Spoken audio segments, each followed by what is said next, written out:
Good morning, everyone, and welcome to our second webinar today. This webinar is entitled, What to Do After a Breach. And my name is Bob Gilbert. I'm a strategic advisor and the former COO of Castle Immigration, and I am the moderator today for today's discussion. We all know cybercrime is increasing at a mind-numbing rate. Every day, we are not only hearing about the reports, but feeling the personal effects of cybercrime. It's unfortunate but not shocking to hear reports from 2021 stating an organization suffered ransomware attacks every 11 seconds. But what is shocking is also believe that 80% of cybercrimes are not even reported due to embarrassment, fear, or reputational harm, and so forth. There is good news, however, and there are a lot of real-world examples and scenarios we can use to prepare. With that today are a number of experts who are going to help us understand the repercussions of cybercrime on a daily basis, and they'll explain how maintaining trust after a breach is achievable. Organizations today should operate more on an if scenario and not a when scenario mind frame, and they will find this approach is probably the best context for this webinar. With that being said, we're going to talk about incident handling and how to jumpstart your response efforts immediately. With that being said, I'd like to kick off this with a couple of introductions from the organization who are participating in the panel today. Sean, if you may go ahead and introduce yourself. Thanks. I'm Sean Melito, Chief Revenue Officer for BreachQuest. We're a data forensics and incident response firm. I've been at this for about 15 years now. Got my start in Canada, actually. A competitor of ours hired me to open their Toronto office many years ago. So I apologize if I drop the occasional boot, but I have been living in Pennsylvania for the last 7 years, and I have been working very hard at trying to get rid of that. Excellent. Brandon? Hi, everybody. My name is Brandon Harder. I'm an attorney and partner with Russell, Kraft & Gruber. It's a Lancaster, Pennsylvania-based law firm. I have an area of specialty of technology law, including data breaches and privacy and the laws that implicate those things. Welcome. Thank you for your participation. Meredith. Thanks, Bob, and thanks to Omega Systems for inviting me to be a panelist today. Meredith Bennett. I'm Vice President, Tech, Cyber, and Privacy Practice Leader at USLI. USLI is an insurance company located in Wayne, Pennsylvania. We're part of the Berkshire Hathaway family of companies. And we specialize in low premium, low hazard business, specializing in tech and cyber. Excellent. Welcome, Meredith. And Ben, if you would, please. Yep. Good morning, everyone. My name is Ben Tersha, Vice President of Operations with Omega Systems. Omega Systems is a leading managed services provider, managed security services provider headquartered in Reading, Pennsylvania. With my role with Omega, I have the benefit of working with many of our customers and internal staff to develop and implement product and service offerings for our customers, which allow our customers to focus on their core business while allowing Omega Systems to handle the information technology and cybersecurity needs. Thanks, everyone, for joining. I hope you enjoy our discussion today. Thanks a lot, panelists. I appreciate you participating today. And with that, I'm going to start off with Ben. So Ben, and I think this question is applicable to everybody. Generally speaking, preparation always alleviates some pressure when responding to unexpected incidents. But what are some of the things that can happen when those preparations aren't in place? And I'll let you kick it off. Yeah, so from our perspective, it's going to be the inability to identify the threat, respond, and recover. So identify knowing that there's an attacker in your environment, actively either in reconnaissance mode or actively carrying out an attack. The ability to respond, meaning stop the threat, you get the attacker out, and then recover, such as recovering from backups, decrypting data if it has to be done, and things like that. So that's from the technology side. If you have, a communication side to be concerned about, right? How you're communicating this potential incident to your employees, to your customers, maybe mislabeling it as a breach instead of a security incident. So that's kind of my perspective. I think Brandon also had a few other thoughts as well too. Yeah, and some of those, not just how it's responded to by your customers and your employees, but there's going to be governmental agencies, there may be regulators at the federal or state level who are involved. and making sure that you put your best foot forward in those circumstances is also important.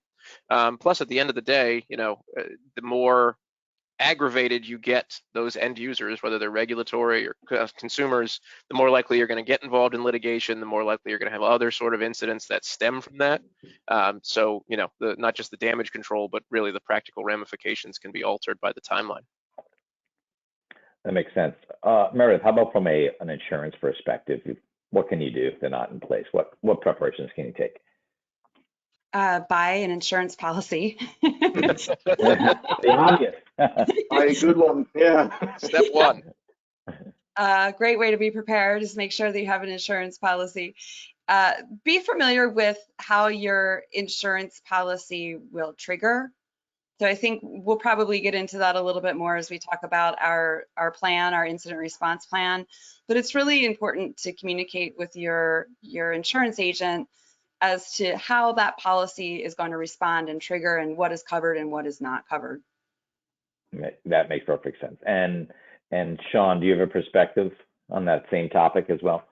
Yeah, for sure. The number one thing that we see mistakes that clients make if they're not prepared or knowledgeable about how to handle a data breach is they either wipe or start rebuilding systems until they've spoken to a forensic expert. Apologies, it's a little self-serving that I actually, we're a forensic team, but until you talk to somebody that really knows what they're doing on the forensic end of things, you really should not start, you should definitely not wipe, and you should not start rebuilding systems until you've got the sign off for a forensic expert, because we're going to need to image machines. We're going to need to do analysis to figure out how the breach occurred, who was affected. And unfortunately, if you start wiping or rebuilding, we may not be able to do that. And depending on what industry you're in, Brandon will go into more detail on this, especially healthcare. If you can't prove that you're innocent, you're guilty. And you're going to have massive charges on notifications, and have to talk to AGs and all sorts of things if you can't prove I didn't actually have a breach. I just had an incident. It's all contained. So. Yeah, it always reminds me of back in the day when you had to get tickets on the turnpike. If you lose it, they just assume that you paid for the whole state. Fair. Exactly. Same concept. If you can't identify who was affected, they're just going to assume it was everybody, and away we go. So. Well, it's a great lead to the next topic for everybody, and that is, I'm sure all of you have a perspective on actual scenarios that you've all come across within the various organization firms that never had a plan in place. So why don't we start with Meredith this time? Why don't we go from you? So actual examples of when a plan was not in place. Mm-hmm. Well, we've had situations based on our policy language. We need the insured to communicate with us right away. The insured is not to have any expenses without checking with us first. So if you are not aware of that and that's not part of your plan, and you go ahead and hire forensics or hire a law team, and then 9 months later, after everything's done and finished, come to us and say, oh yeah, I forgot to tell you 9 months ago we had a breach, and these are the checks that we wrote, and can you reimburse us? That's not how our policy works. There are policies out there that they do have reimbursement wording, but you are required to use people that are on their panel. So again, if you used, XYZ and you did not use BreachQuest for your forensics, that may not be reimbursed anyway. So that's an example of when there was no plan in place. Sometimes the plan that is in place may be really simple, and that could be contacting your insurance carrier. That's what I know I need to do. And an example of that was really small nonprofits. We're talking really small nonprofits. They are their own tech company, and they say cook and bottle washer. They just know that they need to contact our claims department. And that may be the simplest of breach response plans, and we'll get into more complex ones, obviously. But their breach response plan was contact the carrier and we were able to put a law firm in place and get forensics in there right away to help that small nonprofit. So even if that's all you know is to contact your insurance company, that's a great place to start. A good example for sure. Sean, do you have a perspective as well on the actual scenarios you've come across? Yeah, well, we occasionally, it's pretty rare because most of our work we do is for cyber insurers, but we will occasionally get firms reaching out to us directly. They've had, a ransomware incident or a business email compromise. And, when they don't have insurance, they don't have a business plan. I'm not making this up. There's about a 50% chance that this is a business ending event for them. They're probably going to go out of business because they don't have the financial backing from an insurer to potentially pay the ransom or cover all their costs for recovery. If they don't have a plan in place, they've probably done things wrong from the start. And I don't want to be a fear monger but for about half of the firms that we talk to that come to us completely unprepared, it usually means they end up closing their doors either immediately or within a few months. And building off of that, Sean, one of the things that's common, not just as Meredith mentioned, sort of rushing out and hiring professionals before going through the right process, is this analysis paralysis of not knowing what to do first. So you sort of call your legal counsel that you use for your day-to-day work, and they don't really understand, and they say, okay, let me think about it for a week. Don't touch your server in the meanwhile because we have to figure it out. All the while the attack is going on, or even if you've unplugged stuff, your systems are down. Your IT folks haven't started rebuilding yet. You're waiting for the forensics team, and all of a sudden you're now down for a week or two just figuring out what your first step is going to be, figuring out who's supposed to be on this team. And that can be a death knell for a company as well, not just responding to the breach, but you basically have said, we can't work for several weeks. A lot of companies can't withstand that. So some of it is just knowing, what's step one, what's step two, what's step three, so we don't have to sit here and overthink it each step of the way. Makes sense. Yeah. Not only do insurance policies have coverage for the breach itself, but a lot of them have the business interruption portion coverage as well. So you're going to be reimbursed for lost sales or revenue or however it's calculated at your organization. So I'm going to just twist it over to Ben for a second. Ben, as a managed service provider, you're providing a lot of IT support and infrastructure services for your clients, but yet I'm sure you've seen actual scenarios out of the control of the MSP that employees or individuals at a firm might have done to basically wreak the havoc in the organization. Any commentary there? Plenty of instances. Yeah, it's unfortunate that usually we're called after the fact, right after the ransomware attack, after the $250,000 was wired to someone's account, and it's what do we do? And from a prevention perspective, the attack has already happened, so there's not much we can do there, right? The ransomware attack, usually when we're pulled into those types of after the incident scenarios, is we will look to do an initial assessment, make sure there's no active threat in the environment, and at the same time, tell our customer to call your general counsel, call your insurance policy, the holder of your policy, get them on the phone, start working with them, because they will have generally an incident response plan and steps to take. And as Meredith said earlier, is sometimes our services may not be reimbursed. If we spend 40, 50, hundreds of hours going down this path, sometimes that's not covered by the insurance policy. There's a lot of times though where we can do the forensic investigation. We can write a report and say, yes, this is here's exactly what happened. And sometimes these are 30-page reports, 50-page reports. Sometimes they're even just smaller than that. But we've had several customers who decided to remediate on their own.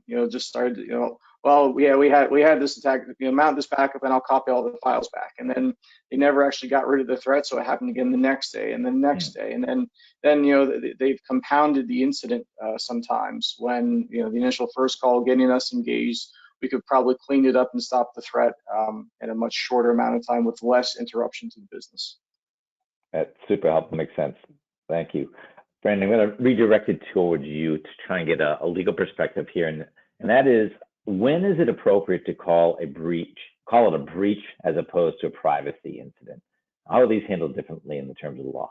Sure. So people often throw around the term data breach, meaning any time that they've got some kind of virus or malware or attack on their system.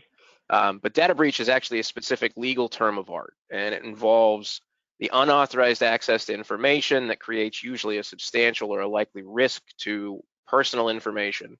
And if you have all three of those elements, then you have a data breach. If you're missing one or more of them in many jurisdictions, you're not going to have one. And it's sort of the difference between saying I murdered somebody or somebody died while I was there. It makes a difference whether you're self-proclaiming that you've had an incident, and you want to be careful, particularly with regulators and customers, saying one when you really mean another. The tricky part, of course, is I made it sound really easy that, oh, we just apply this three-step process to do a breach. The problem is that all 50 states, the federal government, several different regulations in the agency world all have different definitions for what a breach is, what personal information means, how much of a risk there has to be, how much you have to know about it, all sorts of different things. So it can be a little bit complicated to figure that on your own. It's one of the reasons why there's counsel who specializes in looking at these sorts of scenarios. And a lot of times the answer is going to be, I don't know until the forensics finishes their work, because I have to see specifically what went out the door before I can make a determination as to whether this is a breach or a security incident.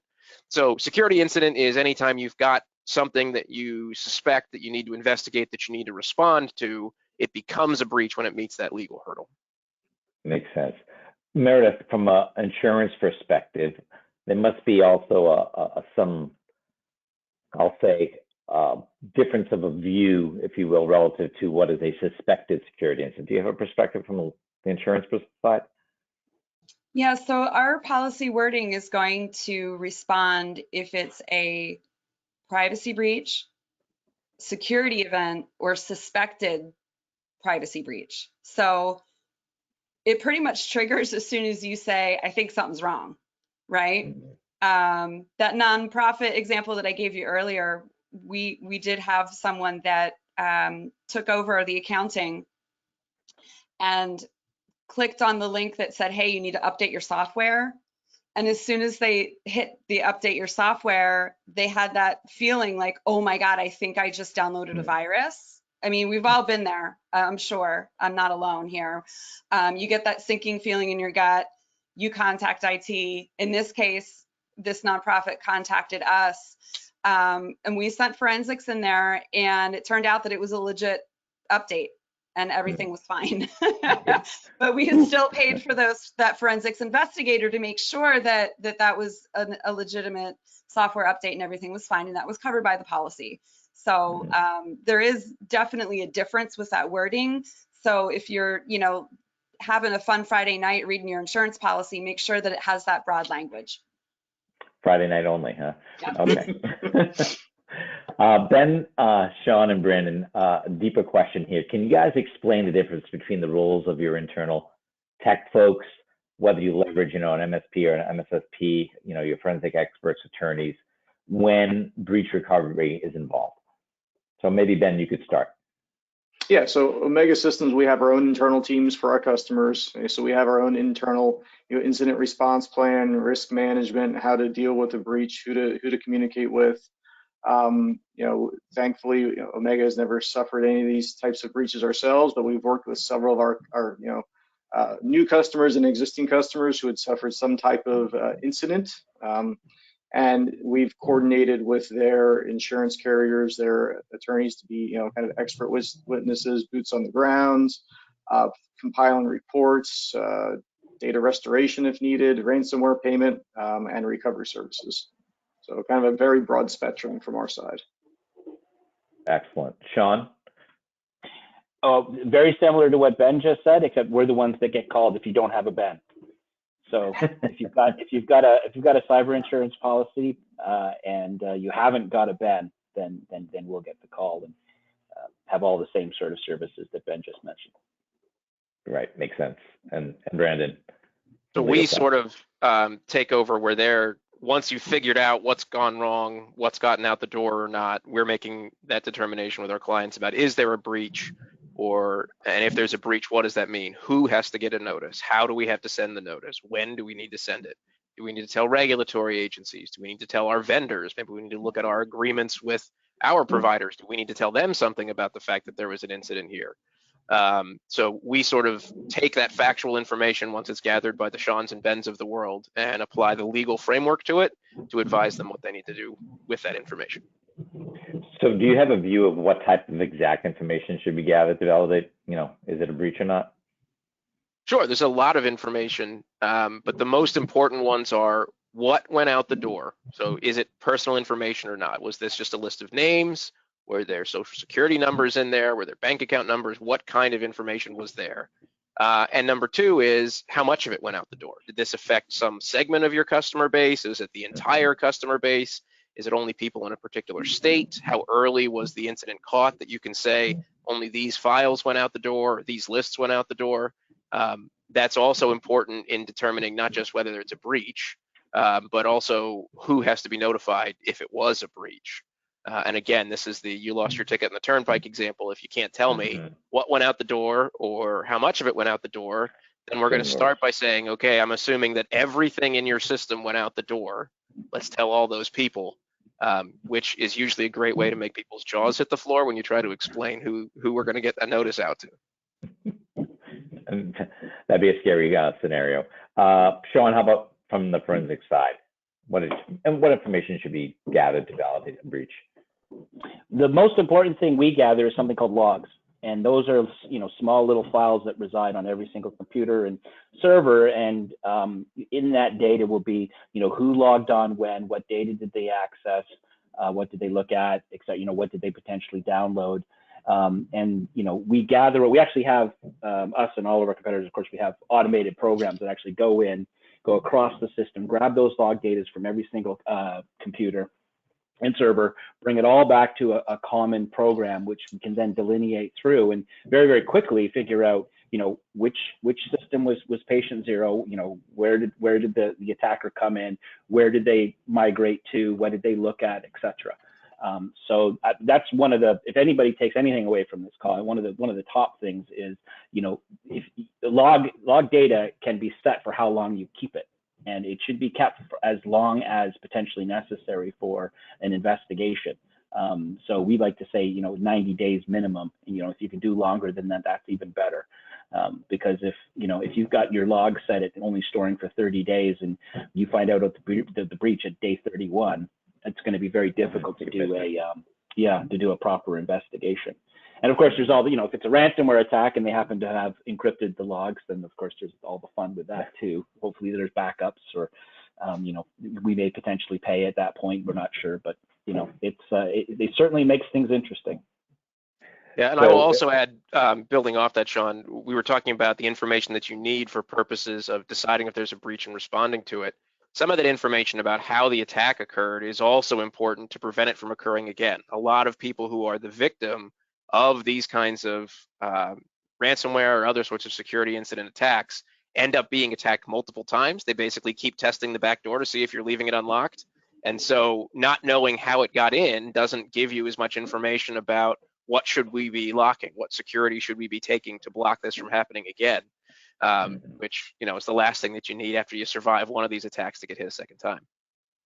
That makes perfect sense. I'm going to keep rolling through some of the areas I'd like to get covered here through this webinar, and that is I want to change gears, and I'd like to discuss something called the IRT, or the Incident Response Team. Is this a team you put together before or after the breach? Why do you do it? Who should be on the team? I'd like you guys to run us through why an organization should have that in place, and maybe we can start with Sean, starting to answer some of those questions, provide his perspective. Great, thank you. So yeah, who's on the incident response team is one of the key components of your IRP, or incident response plan, which is something that every organization should have. I'm sure y'all behind the HR manager's desk, you've got a binder for fire and you've got a binder for flood, and there should be one for breach response as well. Who's on that team is going to depend on your organization, but you definitely want somebody from the C-suite. Usually, I find usually it's the CFO or an equivalent. You're going to definitely want somebody from IT and your MSP if you're using those services. So like a CISO or a VP of IT. You're going to want somebody, if you've got a chief privacy officer, you're going to want to have them involved as well. Potentially somebody from risk management if you've got cyber insurance. And then if you've got PR, if you've got marketing, you can potentially have them as well. I mean, basically you want a representative of each part of the business that's going to be impacted by a data breach and the decision makers that you're going to need. Is there a legal perspective, Brandon, as well on this? Yeah, I think Sean covered the bulk of it, which is you're going to want to have enough players internally or from your vendors to be prepared. Your forensics company and your data breach counsel will eventually be added as part of that, but your incident response team is going to be people on the ground who first react to this. Once you've notified your insurance carrier, and a lot of times the insurance carrier is going to drive who your data breach counsel is and if they're bringing forensics in. So I wouldn't worry too much about necessarily, leave those chairs open at the table, but you don't necessarily have to have them filled the second that it starts. But the last thing that you want to do is get this team together and then figure out, oh, we don't have anybody from IT here. Like, we don't have anybody to relay this instruction. Or we don't have anybody who has enough authority to make decisions about whether we'll pay for X or Y. And so now we're all sort of hamstrung because we're trying to keep this process moving, and somebody's got to wait for somebody to write a memo to get permission to do it. So just make sure that there's enough players to be making decisions. Can you articulate, maybe you or Ben, articulate a little bit more about what are the roles exactly of these people that are on the team during an incident? What do they have to do? Ben, you want to take a shot at this one? Yeah, I mean, so the people on the team is going to be really based upon their job role. I think Sean and Brandon really covered it really well, is you need people from many different disciplines inside the organization. So your team members, right? So we'll use Omega Systems as an example. We have our security team, we have our data center team, right? And I really akin an incident response plan to a DR plan, right? That's probably something that everyone can relate to, is if you have a building disaster, you know how you're going to recover servers and where they're going to be and how your users are going to run. Our DR plan page is almost 50 pages long, right? And it's facilities, it's the operations, it's data center staff, it's everyone. Each one plays a critical role in recovering the business in the event of a disaster. The incident response team is very similar, right? Is that you have marketing from a communications perspective, right? It's controlling that narrative to the outside world. What happened? We don't know if it's a breach yet. We just know it's an incident, right? And that's what you then involve legal counsel kind of to guide the team on that course. So the team are the people who are first discover it and kind of amass everyone. Say, all right, we have an incident. Don't know what happened yet. You call legal, you call insurance, you preserve logs, and that's the role of the team from our perspective, right? Is to stop, assess, and then work through the different guidance and professional expert opinions. I think the important thing when it comes to the team to remember is, at least in 99% of the cases that we handle, is it's the breach coach, or it's the Brandon of the team, right? Is who's in charge, who's driving. We say they're driving the bus. These are, we actually work for the client, but we also work for the breach coach. All of our agreements are 3-party, so we're maintaining privilege. I'm sure Brandon's going to talk about this later on in the presentation, but we are working for the breach coach along with the client. They are telling us what to do. They are providing us direction, and they're really in charge. I'm going to ask Meredith. So from your perspective as an insurer, do you care who's on the incident response team? We do not get into that. We just ask that they have one. Got it. Just as long as the team is in place. Yeah. That's what's key. Okay. The follow-on to having the IRT in place, it's always very good practice to deploy something called a tabletop exercise. So maybe we could ask the panelists here to describe what a tabletop exercise is, what are the most important things that should be done, frequency, things along those lines. So Sean or Brandon, if you guys want to interject here, it'd be great. Brandon, you take it. So your tabletop exercise is sort of like a fire drill for fire plans. It's the let's practice so that we don't run around like chickens with our heads cut off when we get to the actual thing. A lot of times it's sitting around a table with all those members of the incident response team, and a scenario comes in where okay, we've had this kind of attack. Let's walk through who's going to do this, who's going to be contacting that person, who's going to be contacting this. And it's a great way to find holes in your incident response plan. Oh, nobody wrote down the number that we're supposed to call with the insurance carrier when we have a breach, and it's after, you know, business hours. Nobody wrote down or updated who the new person at the MSP is that we're supposed to be in touch with. Let's tighten that up. Nobody bothered to figure out, you know, whether IT had a seat at the table, you know, all that sort of things. You can find a lot of those holes with a tabletop exercise. And they can be as small as, you know, let's just get the people in the incident response team together and sort of practice, just go through the motions and see what happens. Or you can actually do them in a significantly more complex level. Sean, I think you have more experience with those outside vendors more than I do for tabletop exercises. Yeah, larger organizations and ones a bit more of a budget for a tabletop will bring in their actual breach coach that they're going to use should they have an incident. They'll bring in their forensic provider. The forensic provider can provide some real nightmare scenarios. You know, I actually like, I don't know, it make me sound like a bit of a nerd, but if you remember Dungeons and Dragons, it's very similar to that. You know, so you sit down, there's the dungeon master, usually it's the breach coach who leads it, and you know, you walk through an entire event and play it out beginning to end on how it's all going to go. And you should have people coming in and giving you, PR curveballs. You know, you should be saying, okay, you know, suddenly you get a call from the FBI or suddenly you get a call from Brian Krebs. How are you going to handle that situation? And for those of you who don't know who Brian Krebs is, he's the boogeyman of breach. You don't want a call from him. Meredith, you do not. And I'm sure there's lots of interesting scenarios that could be created and tested with this team. Meredith, have you seen any interesting ones from your perspective? I had the opportunity of being a part of one of those third-party vendors that came in, and it was really eye-opening, very scary, and it really makes you as a participant think on your feet, think fast on your feet, and it really does open your eyes to things and holes that you may have, such as if the news calls you, or you know, the employees. If the employees are asking all kinds of questions and you didn't communicate to the employees, now they're kind of, you know, they're creating more chaos for you when you want to focus on the breach, when it would have just been really simple if you had a plan in place to communicate with all the employees to let them know what was going on and not to say anything. Right. Maybe templated would have been a good approach to have with the employees, at least to let them know what is going on. Yeah. Sean, do you have a view on what is the exact purpose of the IRP?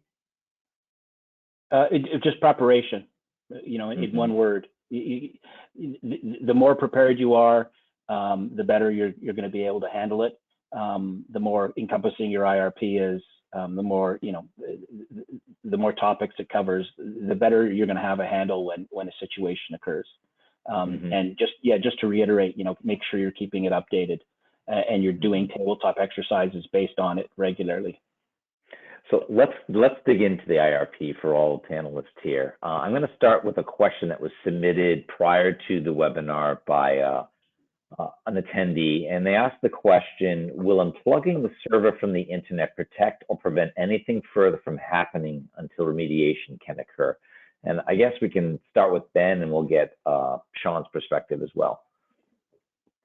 Yeah, so from my side, I would say we need to define the word unplug, right? What are we unplugging exactly, right? So if we are unplugging power from the server during an attack, that's a no-no. A couple different reasons, right? When you unplug the power, you know, there's data, there's information contained in the memory of that server that is lost as soon as it loses power. So if you don't have, you know, a SIM platform, if, you know, logs were potentially wiped or couldn't be accessed, there's still data.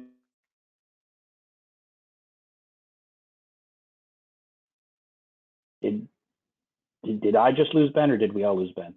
I think we all did. Okay. He was demonstrating for us what happens if you unplug the server. How the attackers got in, what, you know, what ransomware. Not.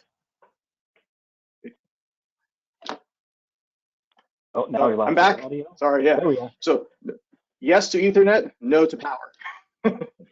Yeah. Makes sense. Sorry, don't know what happened here. Yeah, no, I completely agree with Ben. Just, you know, I'm not sure what you said when we lost you there, but you also want experts doing this. You don't want, you know, you don't want the president of the company going in there and she's pulling out wires. And you know, most people know what the front of a server rack looks like. If you look at the back of a server rack, I mean, there are literally thousands of wires. And if you start unplugging to know where they're supposed to be plugged back in again can be an absolute nightmare and literally add weeks to your recovery time.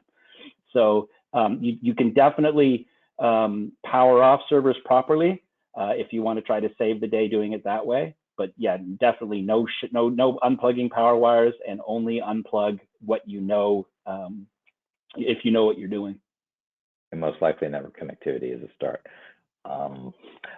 Brandon, do you have a perspective relative to the IRP and validation, documentation, and privilege contained therein? Yeah, so obviously one of the purposes of documenting the plan in writing is so that it can operate smoothly and it can go through. But there's also a validation element of it as well. Basically, if you're being accused later, hey, did you act reasonably in connection with this event to try to protect people's information, to try to respond appropriately? Having your documented plan saying, yes, this was what we prepared for, we did what we were prepared for, and so you've got that all buttoned up and consistent with legal standards is a really great way to do it. A lot of times people think about reasonably protecting information being just a, well, did we have antivirus? Did we have firewalls? Did we have security features on the front end? And that's good. That's part of the puzzle. But as sort of we alluded to at the outset, just the way that cybersecurity is working these days, it's more of a question of when you're going to get hit, not if you're going to get hit. Mm-hmm. And so as a result, having the response on the back end and validating that's consistent with your legal obligations is important, depending on what organization you have. Sean indicated earlier, if you're protecting personal health information and HIPAA's involved, you have different validation, different documentation requirements than if you're just storing, a list of your clients' email addresses. So I have a follow-on question to you before I ask Meredith their insurer perspective, and that is, who was responsible for writing this? Is it outsourced? Is it in-house that writes it? Outside counsel? Who typically takes the first pass at writing this plan? It can come from a couple of different places because it requires a collaboration between your legal counsel and some internal folks who actually know who's going to be part of the organization, who's going to be part of the team. I would say in most instances when I do it, I end up starting the draft and then we have people fill in information where they need to do it or get some additional information. But it happens the other way around as well, where you start internally and then ask for legal counsel to approve, but you're going to need both boots on the ground and legal counsel to go through that process. Thank you for clarifying that. Excellent. Meredith, from an insurer involvement perspective on the IRP? Sure. Well, we do want our insureds to have an incident response plan in place. If they don't have one, we typically say, well, that's okay. Can you do us a solid and within the next year, put one in place? Because we understand a lot of businesses don't have one and they don't even know how to get started. So there may be people that are listening and are like, this is great, I know I need one, but how do I get started? We provide tools that will help direct them. So when they buy a policy with us, if they don't have an incident response plan in place, we say, that's fine, put one in place. You have a whole year until your renewal is up to put one in place. And we direct them to the tools that are provided to them as part of their policy as to how they can implement one. There's free templates, there's resources that can assist them with putting one in place. There's multiple levels that are available to them.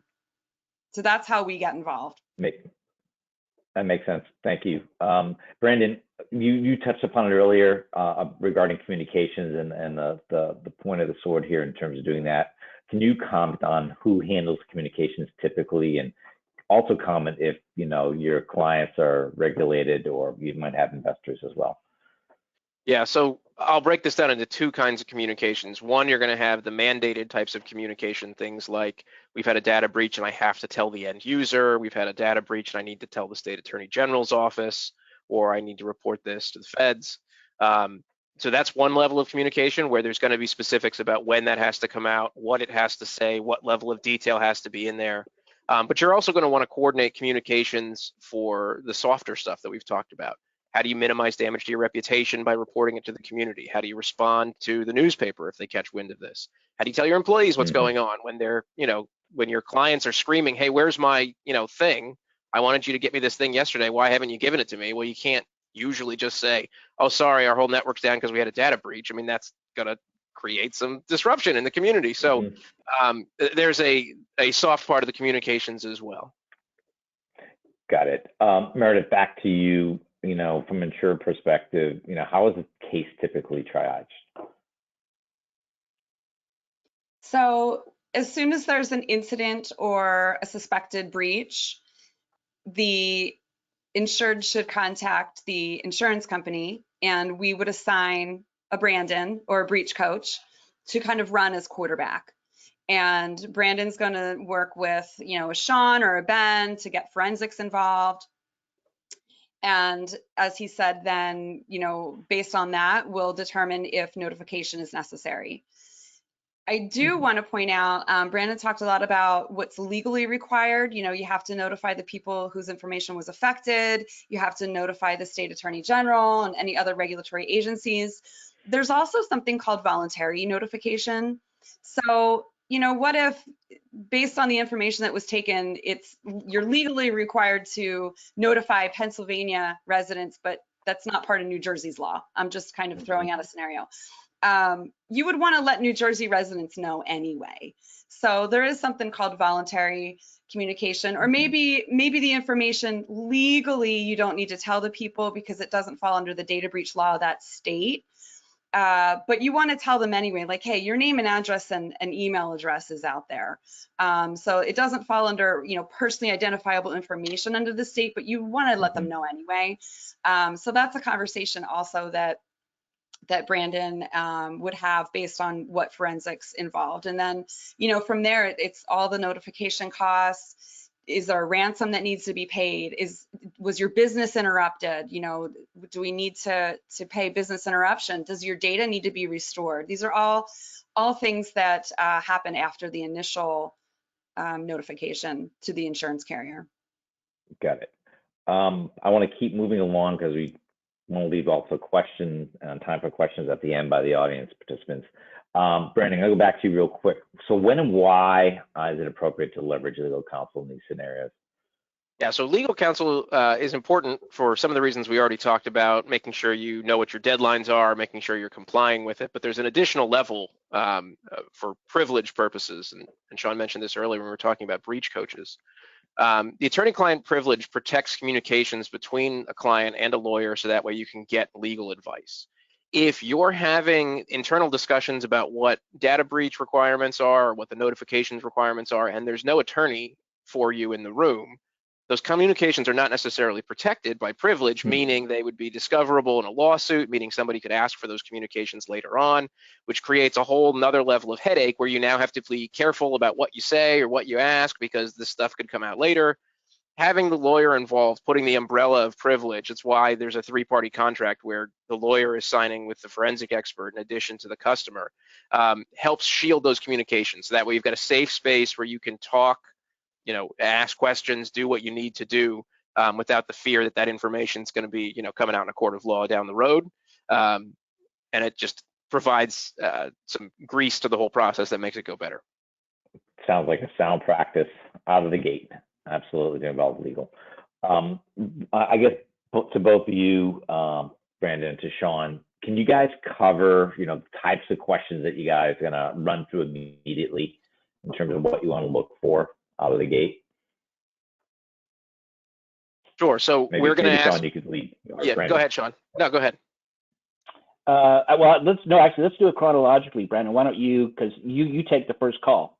Usually there's a call with the client before I get on the line. So so that'll be more quick perception.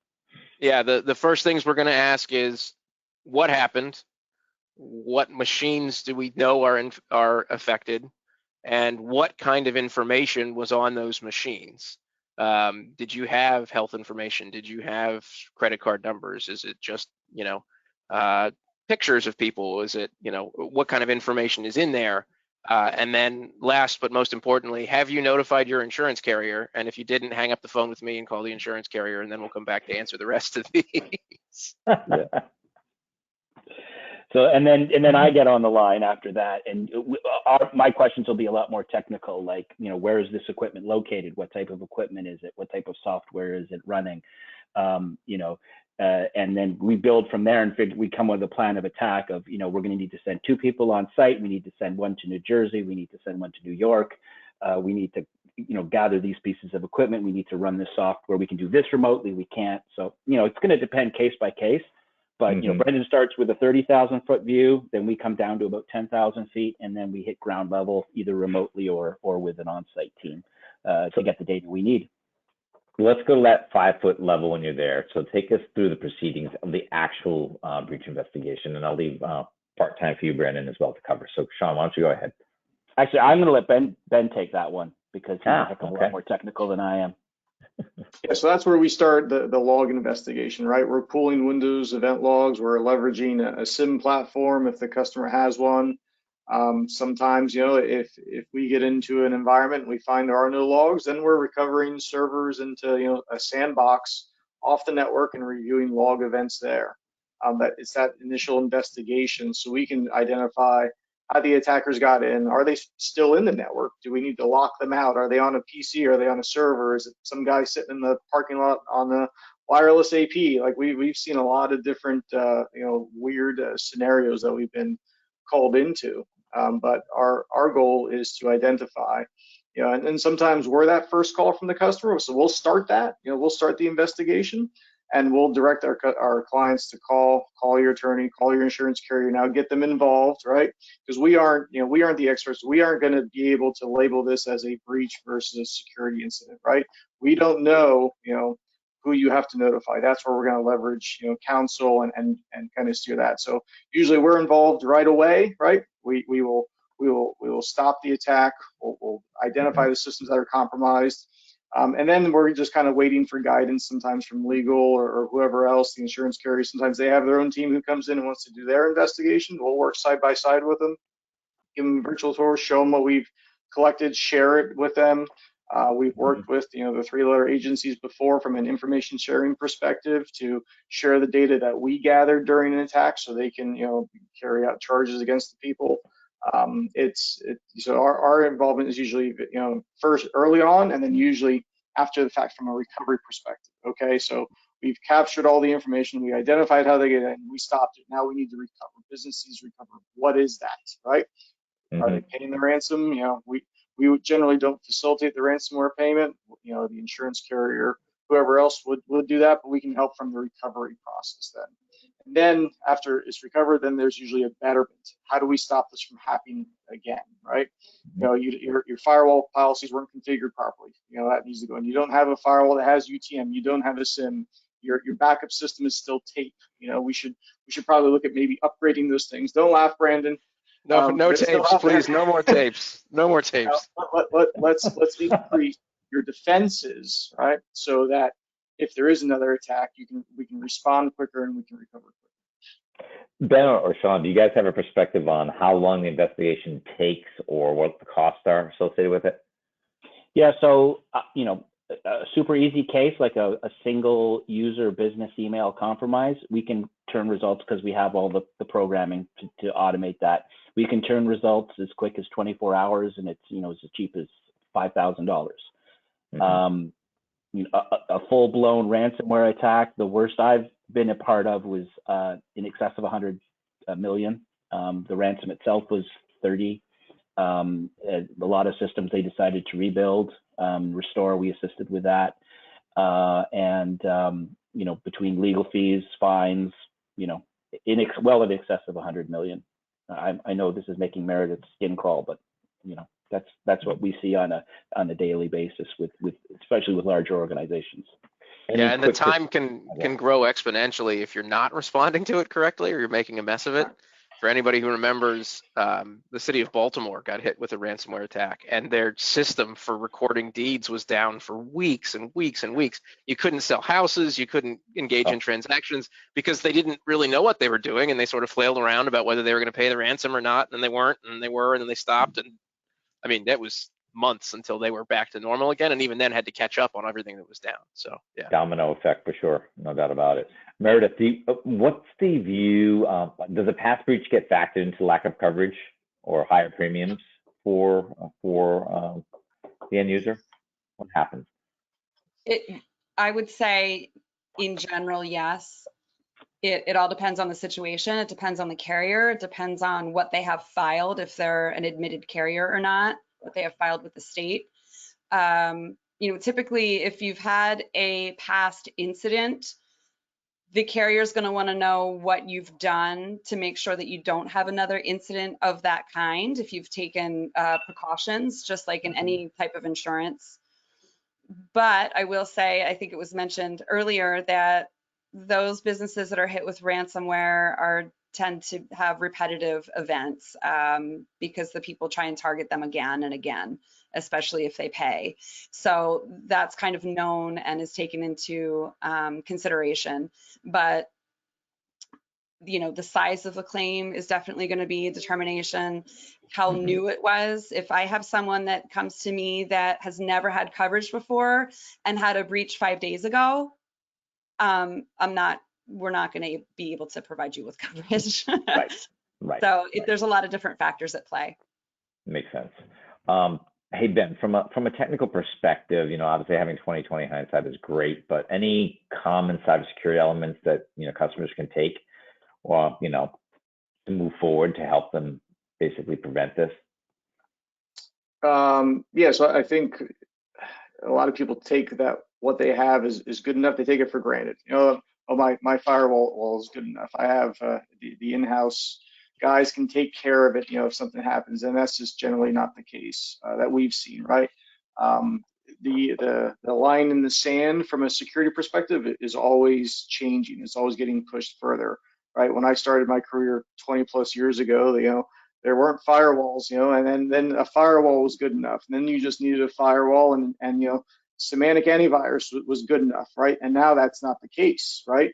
There's managed detection and response. There's EDR platforms. There's, you know, firewalls aren't really firewalls anymore. They're mini PCs and servers that have to be maintained with their own application updates, and the baselines from a lot of manufacturers are constantly changing. You know, you used to do it this way 6 months ago. Now you need to do it this way because of whatever reason, performance, scalability, you know, security reasons. So I think a lot of what we've seen is people take what they have, you know, put in place 3-5 years ago for granted that's good enough, and it's just not the case. So we do a lot of security assessments for customers. We have our baselines of what we feel all of our customers should have, and we can do an assessment and say you're missing these 5 things. If you don't have these 5 things, here's what it means, and here's the cost to remediate it if needed, if you want to go down that path. That could be a one-time fee, or it could be a monthly recurring fee, depending on what level of engagement they'd like from Omega. That's great perspective, Ben. Thank you. We're reaching the closure point for the webinar, but I want to give the panelists an opportunity to kind of make closing comments and kind of think about it in terms of what are the lessons learned here. You know, can we control the narrative of what's happening, the reputation associated from if a breach does occur? What piece of encouragement you may have to leave with the viewers of the webinar?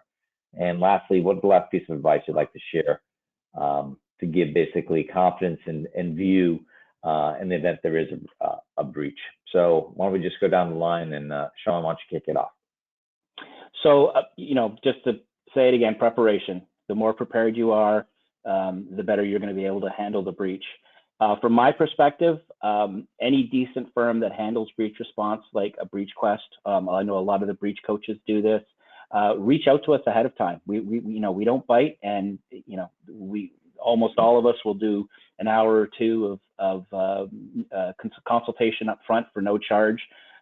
You know, look at your systems and what you're doing, and you know, help you with potentially with you know, starting an incident response plan or fine tuning it.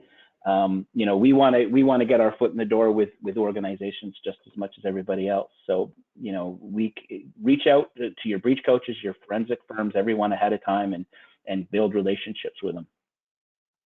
That's great counsel. Brandon?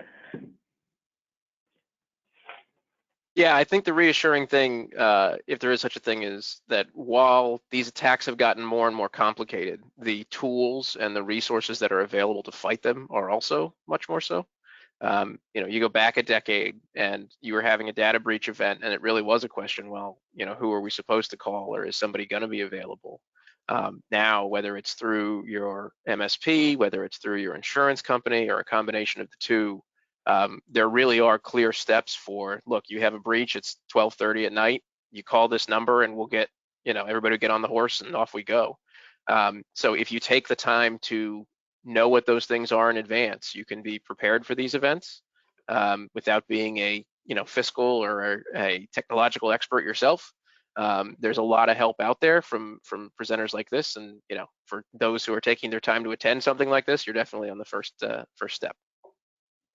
Excellent, thank you. Meredith, your perspective, please. Brandon, that was very well said. Just take the time to get to know your resources, like your insurance agent, like your insurance carrier. Does your insurance carrier offer any value-added services that are going to help you with this? A lot of the carriers do.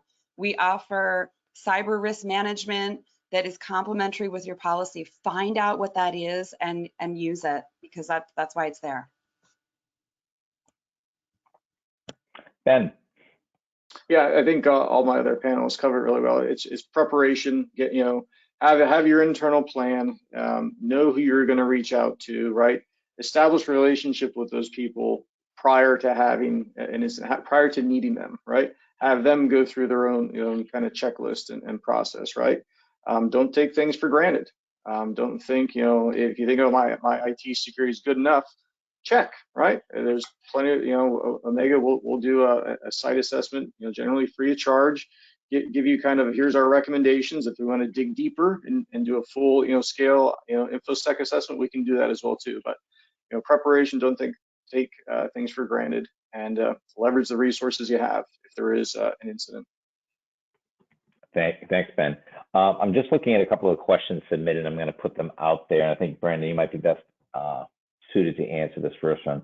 The question came in, was asked, while working through the forensics, do you find attackers or insider threat actors often having significant amount of time to do due to organizations not being equipped to identify security threats in early stages? Yeah, so I do think that's a significant part of it. That sometimes when these events start to occur, there is no outward sign. It's not always, oh, the virus hit my system last night, and so now I get the black screen of death, or blue screen, or green, or whatever Windows 11 is up to the next morning when I log in. And if you've got, intrusion detection software, you can start to see when information's starting to bleed from your system, when there's unusual activity, and you can shut those gates early. So it's really important it's sort of like diagnosing cancer. The earlier you can catch it, the better your odds are of being able to recover from it. And so that kind of early detection is really important. We have 2 more minutes here, so I'll just go through a couple more questions, and it's really probably for Brandon and Meredith. Are there certain circumstances where you recommend paying a ransom after a ransomware event? That's really a business decision. That there's going to be 100 factors to that. What systems are locked up? What systems can we rebuild? Do we want to rebuild them because they're Windows 2012, like it's old, like we're going to feed Brandon a whole bunch of data on what we think, but it's really going to be Brandon and the client's decision on whether they pay or not. There's 100 factors that go into that. Paying a ransom is always the worst case scenario. I mean, it's the absolute last thing you want to do. But if a $50,000 ransom is going to save you $5 million worth of business interruption, then unfortunately, it's the smart move. Either Ben or Sean answered part of the question earlier, but there was a recommendation for log retention earlier.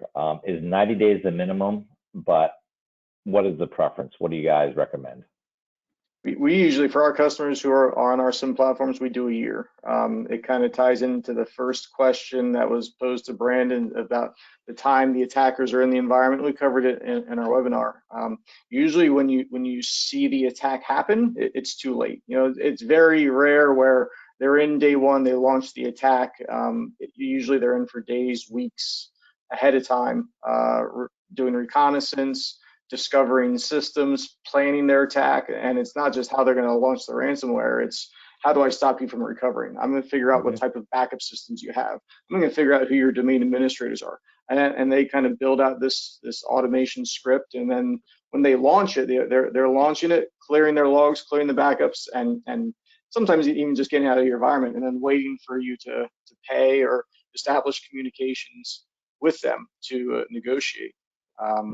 So yeah, we usually like to see a year because sometimes, 90 days would be the minimum. We hold data for a year because we've had instances where it's been a couple months where there's something that happened, or, if you're tracking back to who made a change that potentially let the attackers in, that change could have happened months before the attack happened or the attackers were in the environment. Mm-hmm. Makes sense. Last question before we wrap up here, is the use of cloud platforms like infrastructure as a service or platform as a service make this process more difficult when there's a breach? Short answer is yes, because you're adding another player that you have to communicate with the cloud platform. You can't just say, hey, Sean, send your guys down here. I'll open the closet for you and you can get in. It's doable, but yeah, it'll add an extra layer of complexity. Mm-hmm. That makes sense. Well, panelists, I want to thank you all for participating in the webinar today, What to Do After a Breach. It's been great to hear your thoughts, perspectives, and great insights.